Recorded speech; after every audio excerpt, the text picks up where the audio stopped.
बिस्मिल्लाहिर्रहमानिर्रहीम। अस्सलाम वालेकुम डियर लिसनर्स। आज हम एक बहुत ही इंटरेस्टिंग टॉपिक पे बात करेंगे और उस इंटरेस्टिंग टॉपिक का टाइटल क्या है? Laziness want get you anywhere.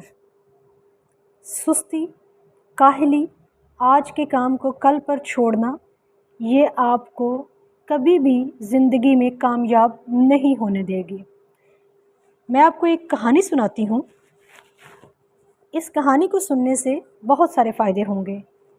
एक तो ये कि आपके अंदर मोटिवेशन पैदा होगी लेज़ीनेस को ख़त्म करने की और अपने काम को सोच के तो कल पे डालने की बजाय उसको उसी वक़्त करने की। दूसरा फ़ायदा क्या होगा कि आपकी जो इंग्लिश वोकैबुलरी है वो इंक्रीज़ होगी, बहुत सारे जो वर्ड मीनिंग हैं वो आप सीखेंगे। तो चलिए स्टार्ट करते हैं। In ancient times, a king asked his men to place a boulder on a roadway. पुराने वक्तों की बात है। एक बादशाह ने अपने कुछ लोगों से कहा कि रास्ते पर एक बड़ी सी चट्टान रख दें। बोल्डर क्या होता है? एक बहुत बड़ी चट्टान। बड़ी इंटरेस्टिंग बात है कि उसने क्यों कहा अपने आदमियों से कि रास्ते पर एक चट्टान रख दें। और उसके बाद जो बादशाह है he hid in the bushes, वो झाड़ियों में छुप गया and watched to see if anyone would move the boulder out of the way, कि क्या कोई शख्स, कोई राहगीर इस बोल्डर को, इस बिग रॉक को रास्ते से हटाएगा।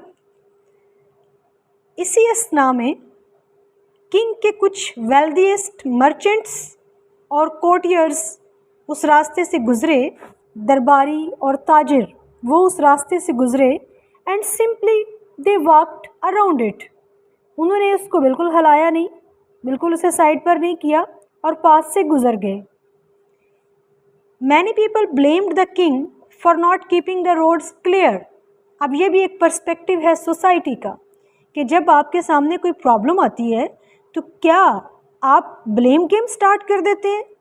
ऐसा ही हुआ। बहुत सारे लोगों ने किंग को ब्लेम किया for not keeping the roads clear, but none of them did anything about getting the stone removed. अब ये बहुत इंटरेस्टिंग बात है कि हम ब्लेम्स तो करते हैं लेकिन हम एफर्ट नहीं करते जो ऑब्जेक्शन है उसको रिमूव करने की और जो प्रॉब्लम है उसको सॉर्ट आउट करने की। ऐसा ही हुआ, किसी ने भी उस स्टोन को रास्ते से, उस बोल्डर को रास्ते से हटाने की कोशिश नहीं की। लेकिन एक दिन एक किसान जिसने बहुत सारी वेजिटेबल्स उठाई हुई थी वो वहाँ से गुज़रा। अपॉन अप्रोचिंग द बोल्डर, जब वो उस बिग रॉक के पास पहुँचा, the peasant let down his burden, उसने अपना बोझ हटाया and tried to push the stone out of the way, और स्टोन को पुश करना शुरू कर दिया, उसको दबाना शुरू कर दिया कि वो रास्ते से हट जाए। लेकिन वो चूँकि बहुत बिग रॉक थी तो उसके सिंगल पुश ने उसको रास्ते से रिमूव नहीं किया। लेकिन इसका मतलब ये नहीं कि पीजेंट ने अपनी कोशिश गिव अप कर दी, उसने अपनी एफर्ट तर्क कर दी, नहीं। आखिरकार क्या हुआ? After much pushing and straining he finally managed. क्या करने में वो कामयाब हो गया? उस बिग रॉक को रास्ते से हटाने में। After the peasant went back to pick up his vegetables, जब वो अपनी सब्जियां उठाने के लिए वापस गया, ही नोटिस्ड, क्या नोटिस किया उसने? A purse lying in the road, road पर एक बटवा पड़ा हुआ है। Where the boulder had been, exact उस जगह पर जहाँ पर वो बड़ी सी चट्टान थी। The purse contained many gold coins and note from the king.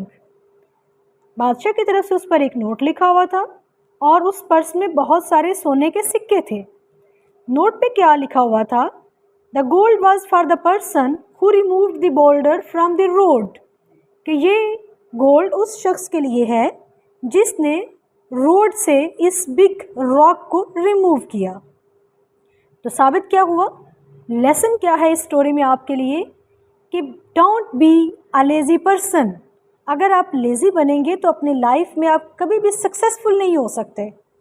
इसलिए लेज़ीनेस को साइड पे रखिए और जब कभी भी आपके जहन में सुस्ती पैदा होने लगे, आप अपने काम को कल पे टालने लगे, तो ये स्टोरी याद कीजिए और इमीडिएटली अपने काम को करना शुरू कर दीजिए। ये कहावत तो आपने सुनी हुई है कि कल करे सो आज, आज करे सो अभी। तो यही काम आप लोगों ने अपनी लाइफ में करना है। जब कभी आपको फील हो कि आप बहुत ही ज़्यादा लेज़ी हो गए हैं, स्लो हो गए हैं, तो आपने इमीडिएटली इस स्टोरी को रिकॉल करना है और फिर मुझे कमेंट सेक्शन में ज़रूर बताना है कि इस स्टोरी ने क्या आपकी लाइफ पे कोई प्रैक्टिकल इम्पैक्ट डाला या नहीं डाला। Thank you students, take care, अल्लाह हाफिज़।